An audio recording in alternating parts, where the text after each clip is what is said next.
नमस्कार। आज हम जीएसटी के एक काफी अहम पहलू पर बात करने वाले हैं, रिवर्स चार्ज मैकेनिज्म यानी आरसीएम। नमस्कार। हमारे एक श्रोता हैं, एक व्यवसायी, और वो जानना चाहते हैं कि उनके बिजनेस के कौन-कौन से खर्चों पर ये आरसीएम लागू होता है और क्यों। पूरी डिटेल में समझना हाँ, चाहते हैं। हाँ, ये सवाल बहुत आम है और जरूरी भी। हाँ, तो पहले एकदम बेसिक से शुरू करते हैं। ये रिवर्स चार्ज आखिर चीज क्या है?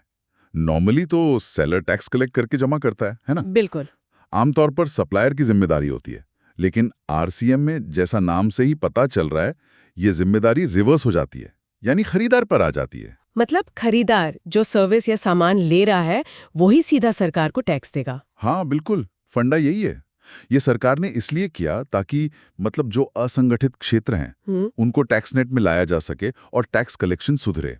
अच्छा, इसके लिए जीएसटी कानून में जैसे सीजीएसटी एक्ट का सेक्शन 9(3) और आईजीएसटी एक्ट का सेक्शन 5(3) ये सरकार को पावर देते हैं कि वो लिस्ट निकालें कि किन गुड्स या सर्विसेज पर आरसीएम लगेगा। ओके, तो ये लिस्ट हमें कहाँ मिलेगी? मतलब कौन से खर्चे आरसीएम में आएंगे? ये कैसे पता चलेगा? कोई खास नोटिफिकेशन होती है? हाँ बिल्कुल, सरकार नोटिफिकेशन जारी करती है। जैसे सर्विसेज के लिए है नोटिफिकेशन 13/2017 सेंट्रल टैक्स रेट और गुड्स के लिए 42017 सेंट्रल टैक्स रेट। इन्हीं में वो लिस्ट, रेट्स और शर्तें दी होती हैं। और ये अपडेट होती रहती होंगी? हाँ, समय समय पर बदलाव आके हैं, तो लेटेस्ट नोटिफिकेशन देखना हमेशा जरूरी है। कानून तो बस फ्रेमवर्क देता है। समझ गया। तो मान लीजिए किसी बिजनेस पर आरसीएम लागू हो गया किसी खर्चे पर, तो उसे करना क्या होता है? क्या स्टेप्स हैं? देखिए, जब कोई रजिस्टर्ड बिजनेस ऐसी कोई चीज खरीदता है जिस पर आरसीएम है, तो उसे कुछ काम करने होते हैं। पहला, टैक्स चुकाना। सीधा सरकार को? हाँ, सीधा सरकार को, अपने इलेक्ट्रॉनिक कैश लेजर से। दूसरा, अगर सप्लायर रजिस्टर्ड नहीं है, तो खरीदार को खुद ही एक इनवॉइस बनाना पड़ता है। इसे सेल्फ इनवॉइसिंग कहते हैं। अच्छा, सेल्फ इनवॉइस, ठीक है। तीसरा, और ये बहुत महत्वपूर्ण है, खरीदार ने जो आरसीएम टैक्स भरा है, उसका वो इनपुट टैक्स क्रेडिट मतलब आईटीसी क्लेम कर सकता है। यानी जो टैक्स भरा वो वापस मिल जाएगा एक तरह से। हाँ, अपनी आगे की टैक्स लायबिलिटी से एडजस्ट हो जाएगा। बस शर्त ये है कि वो खर्चा बिजनेस के लिए हो और आईटीसी कहीं ब्लॉक न हो। और वो 180 दिन में पेमेंट वाली शर्त? हाँ, वो अच्छी बात है कि आरसीएम टैक्स पर वो 180 दिन में सप्लायर को पेमेंट करने वाली शर्त लागू नहीं होती। और चौथा काम है ये सब जानकारी, यानी कितना आरसीएम टैक्स दिया और कितना आईटीसी क्लेम किया, अपनी जीएसटीआर 3B रिटर्न में दिखाना। प्रक्रिया तो सीधी लग रही है। अब श्रोता ने कुछ खास खर्चों की बात की है, जैसे ट्रांसपोर्ट का खर्चा, जीटीए सर्विसेज। हाँ, जीटीए यानी गुड्स ट्रांसपोर्ट एजेंसी, इस पर आरसीएम लगता है अगर जीटीए खुद फॉरवर्ड चार्ज में 12% टैक्स नहीं भर रहा हो। तो खरीदार को कितना देना होगा? खरीदार को 5% आरसीएम देना होता है अगर वो एक स्पेसिफाइड कैटेगरी में आता है, जैसे कंपनी, फर्म, रजिस्टर्ड पर्सन वगैरह। और हाँ, इसका आईटीसी मिल जाता है। और अगर नहीं भरा तो फिर वही ब्याज और पेनाल्टी का रिस्क। ठीक है। अगला था वकील या लॉ फर्म से ली गई लीगल सर्विसेज। इस पर भी आरसीएम है। अगर कोई बिजनेस एंटिटी किसी वकील या फर्म से लीगल सर्विस लेती है, तो उस बिजनेस को 18% आरसीएम भरना होता है। और आईटीसी? आईटीसी मिल जाता है अगर बिजनेस के लिए है सर्विस। अच्छा, और आजकल जैसे हम बाहर से सॉफ्टवेयर लेते हैं या कंसल्टिंग लेते हैं, मतलब इंपोर्ट ऑफ सर्विसेज। हाँ, इंपोर्ट ऑफ सर्विसेज पर आईजीएसटी एक्ट के तहत आरसीएम लगता है। रेट नॉर्मली 18% होता है। जैसे गूगल या माइक्रोसॉफ्ट से सास वगैरह लेते हैं, उस पर भी? बिल्कुल, उस पर भी आरसीएम के तहत आईजीएसटी देना होगा बिजनेस को। और हाँ, अगर सर्विस बिजनेस के लिए है, तो चुकाए गए आईजीएसटी का आईटीसी क्लेम कर सकते हैं। ठीक है। एक और सवाल था डायरेक्टर रेम्यूनरेशन का। सैलरी और फीस में क्या फर्क है आरसीएम के लिहाज से? देखिए, अगर डायरेक्टर को जो पैसा मिल रहा है वो सैलरी है, मतलब एम्प्लॉयर एम्प्लॉई वाला रिश्ता है, तब तो उस पर जीएसटी नहीं लगता, वो शेड्यूल 3 में कवर हो जाता है। ओके। लेकिन अगर वो प्रोफेशनल फीस है, मतलब डायरेक्टर अपनी कैपेसिटी में सर्विस दे रहा है, तो कंपनी को उस फीस पर 18% आरसीएम देना होगा। आईटीसी मिल जाएगा। ये अंतर समझना जरूरी है। अच्छा, प्रॉपर्टी रेंट पर लेने का भी पूछा था, जैसे ऑफिस के लिए कोई रेजिडेंशियल प्रॉपर्टी किराए पर ली। हाँ, ये एक अहम बदलाव आया है।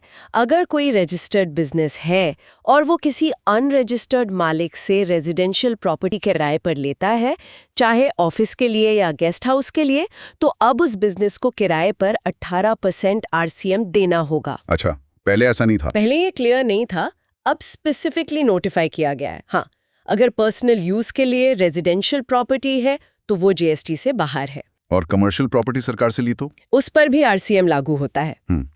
और कुछ और सर्विसेज थी, जैसे सिक्योरिटी, स्पॉन्सरशिप, बीमा एजेंट, रिकवरी एजेंट। हाँ, इन सब पर भी RCM लागू है, पर शर्तें थोड़ी अलग-अलग हैं। जैसे सिक्योरिटी सर्विस में ये देखना होता है कि सर्विस देने वाला बॉडी कॉर्पोरेट है या नहीं। स्पॉन्सरशिप में देखने वाला कौन है, कंपनी या फर्म। ज्यादातर मामलों में रेट 18% है और ITC मिल जाता है। नोटिफिकेशन देखना पड़ेगा डिटेल के लिए। सही है। अब एक बड़ा सवाल जो अक्सर आता है, क्या किसी भी अनरजिस्टर्ड सप्लायर से कुछ भी खरीदें तो RCM लगेगा? वो सेक्शन 9(4) का क्या स्टेटस है आजकल? हाँ, ये सेक्शन 9(4) शुरू में आया था, जिसमें किसी भी अनरजिस्टर्ड सप्लायर से खरीद पर RCM था, लेकिन वो अब लगभग बंद ही हो गया है। अच्छा। हाँ, अब वो सिर्फ सरकार द्वारा नोटिफाइड खास क्लास के रजिस्टर्ड पर्सन पर लागू होता है, जब वो खास कैटेगरी के गुड्स या सर्विसेज अनरजिस्टर्ड सप्लायर से लेते हैं। जैसे रियल एस्टेट प्रमोटर के केस में कुछ नियम हैं, पर आम बिजनेस के लिए रोजमर्रा की अनरजिस्टर्ड खरीद पर अब RCM नहीं लगता। और वो जो एक 5,000 रुपए प्रतिदिन की लिमिट थी, वो भी खत्म? हाँ, वो लिमिट सेक्शन 9(4) से जुड़ी थी। क्योंकि 9(4) अब आम तौर पर लागू नहीं है, तो वो लिमिट भी अप्रासंगिक हो गई है। जो सेक्शन 9(3) वाली नोटिफाइड सर्विसेज या गुड्स हैं, जैसे GTA, वकील, उन पर ऐसी कोई 5,000 या टर्नओवर आधारित छूट नहीं है। मतलब अगर सर्विस या गुड्स नोटिफाइड लिस्ट में हैं, तो RCM देना ही होगा, चाहे अमाउंट छोटा ही क्यों ना हो। बिल्कुल सही। तो फिर अगर कोई बिजनेस RCM देना भूल गया या देर से दिया, तो क्या होगा? क्या नतीजे भुगतने पड़ सकते हैं? इसके नतीजे गंभीर हो सकते हैं। सबसे पहले तो जितनी देर होगी उतना ब्याज देना पड़ेगा सेक्शन 50 के तहत। ब्याज लगेगा? हाँ, और डिपार्टमेंट टैक्स ब्याज के साथ साथ पेनाल्टी भी लगा सकता है, सेक्शन 73 या 74 के तहत। पेनल्टी भी? हाँ, और सबसे बड़ी मार पड़ती है ITC पर। अगर आपने RCM टैक्स चुकाया ही नहीं है, तो आप उसका इनपुट टैक्स क्रेडिट भी नहीं ले सकते।